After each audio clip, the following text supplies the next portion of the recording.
সবাইকে জয় যিশু। আজকের যে বিষয় হচ্ছে সেটা হলো বিশেষ বিশেষ ভাষা কি। তো বিশেষ বিশেষ ভাষার বিষয়ে অনেক কিছু ভুল শিক্ষা আছে। একটা হলো যে বিশেষ বিশেষ ভাষা পবিত্র আত্মার পায়ে ছো বলে একটা চিহ্ন, এটা একটা চিহ্ন হিসাবে অনেক কেউ দেখে। তো এটা কি বিশেষ বিশেষ ভাষা, এটা কি পবিত্র আত্মা পায়ে ছো বলে একটা চিহ্ন না অন্য কিছু? তো আজ আমরা বাইবেল থেকে এইটা দেখবো। চলো আমরা দেখি বাইবেল কি বলে। তো আমরা বাইবেল থেকে দেখব প্রথমে কিছু জানকারি যেটা চাই আমাদের, সেটা হলো বিশেষ বিশেষ ভাষা কি। তো আমরা যখন বাইবেল পড়ি প্রথম করন্থীয় 12:4-11, তো ওটা আমরা যখন দেখি তো ওখানে বিশেষ বিশেষ ভাষার বিষয় লেখা আছে। 4-11 অব্দি পড়লে আমরা বুঝতে পারবো।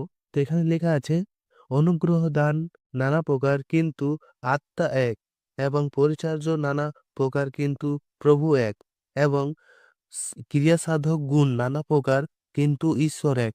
তিনি সকলেতে সকল ক্রিয়া সাধন কর্তা, কিন্তু প্রত্যেক জনকে হিতের জন্য আত্মার আবির্ভাব দত্ত হয়।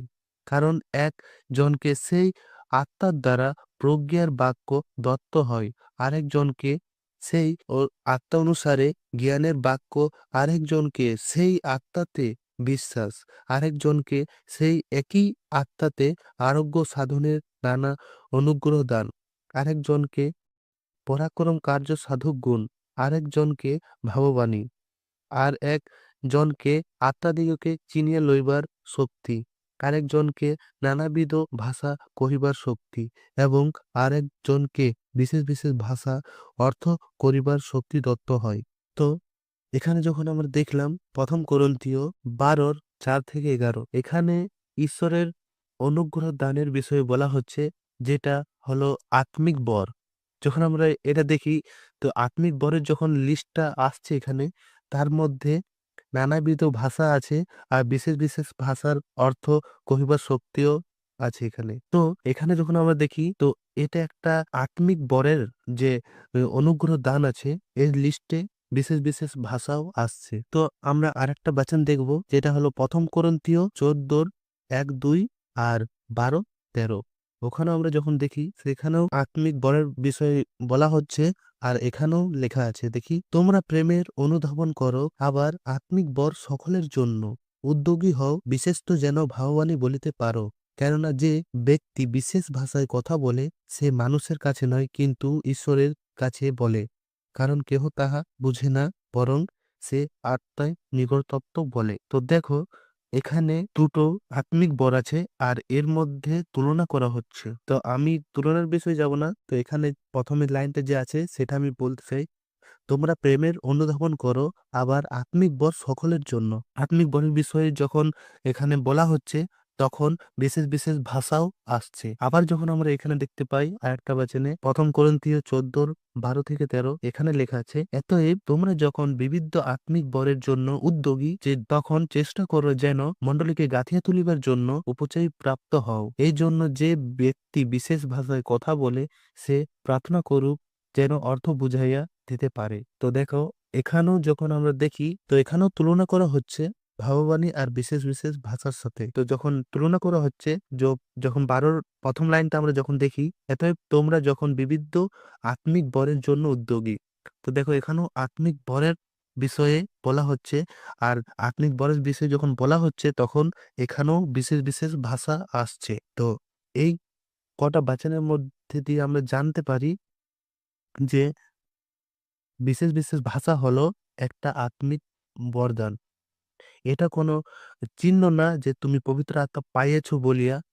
তাহলে অনেক কেউ বিশেষ বিশেষ ভাষা পায়নি, তাদের কাছে কি পবিত্র আত্মা থাকে না? তো এমনি অনেকে শিক্ষা দিয়ে থাকে মানুষ, যেটা সম্পূর্ণ ভুল। যখন আমরা বাইবেল পড়ি তখন আমরা এখানে দেখলাম যে বিশেষ বিশেষ ভাষা হলো একটা আত্মিক বরদান।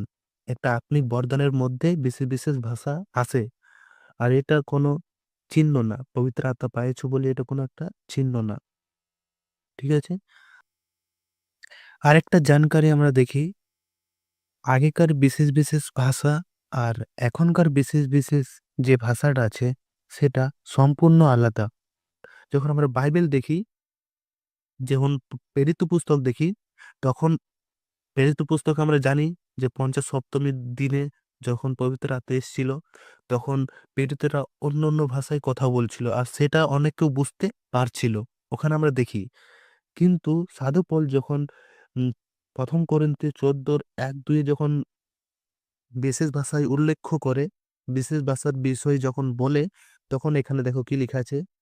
প্রথম করিন্থী 14:2 এখানে লেখা আছে, কেননা যে ব্যক্তি বিশেষ ভাষায় কথা বলে সে মানুষের কাছে নয় কিন্তু ঈশ্বরের কাছে বলে, কারণ কেহ তাহা বুঝে না, বরং সে আত্মায় নিকটত্ব বলে।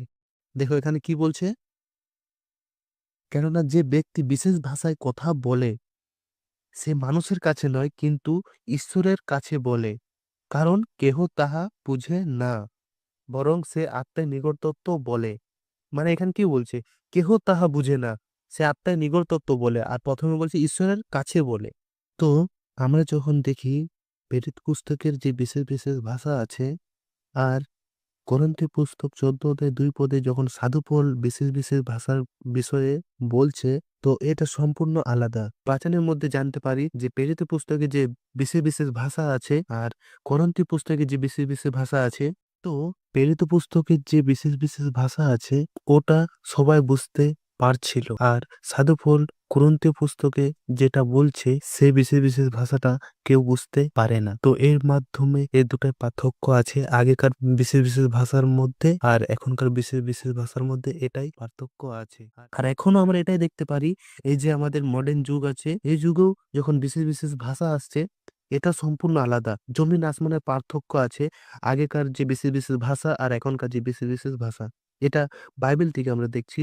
আর এটা যখন প্রেরিত পুস্তকের যখন 2 অধ্যায়ের যখন 50 সপ্তমীর দিনে বিশেষ বিশেষ ভাষা এসেছিল, আর কোরিন্থী পুস্তকে 14:2 যখন এটা মেলাই, তো এটা মেল খায় না, কিন্তু জমিন আসমানের পার্থক্য এটা আমরা দেখতে পারি। তো এর মাধ্যমে আমরা জানতে পারি যে এখনকার বিশেষ বিশেষ ভাষা আর আগেকার যে বিশেষ বিশেষ ভাষা ছিল সেটা সম্পূর্ণ আলাদা, আর এটা আমি বিশ্বাস করি। তো প্রথমে আমরা দেখলাম বিশেষ বিশেষ ভাষা কি।